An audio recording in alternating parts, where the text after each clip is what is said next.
ایک نوجوان برابر چوری کرتا رہا، کئی دفعہ پکڑے جانے پر چھوڑ بھی دیا گیا، مگر وہ باز نہ آیا تو بالآخر اس پر پھانسی کا حکم ہوا۔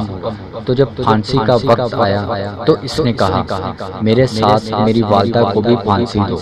وجہ پوچھی گئی، کیوں؟ تو کہا کہ اس لیے جب پہلی بار بچپن پہ میں نے امی کی جیب سے 10 روپے نکال لیے تھے تو امی نے دیکھ کر بجائے غصے کرنے کے، سمجھانے کے، وہ خوش ہو کر ہنس پڑی، جس سے میں یہی سمجھا کہ یہ بہت اچھا کام ہے جو میں کر چکا۔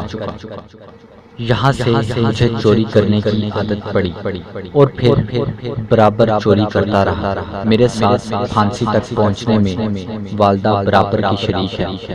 ابو محمد نے لکھا کہ ایک دفعہ بچپن کی عمر تھی، قریب چچا زاد کا گھر تھا، وہ کہیں گئے ہوئے تھے تو میں نے ان کے گھر کی کھڑکی کے چند خالی بوتلیں اٹھا کر لے گیا تو امی نے دیکھ کر پوچھا، یہ کہاں سے لائے ہو؟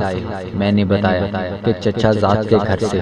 تو امی نے اس وقت مجھے سخت سزا دی اور فوراً بوتلیں پہنچانے کو کہا، اور پھر مجھے سمجھایا کہ دیکھو بیٹا، چوری کرنا گناہ ہے، اس میں یہ نقصان ہے، وہ نقصان ہے۔ تو وہ دن ہے، پھر آج کا دن ہے، میں نے کبھی چوری نہیں کی۔ مجھے ایسی نصیحت ہو گئی جو ہمیشہ یاد رہے گی۔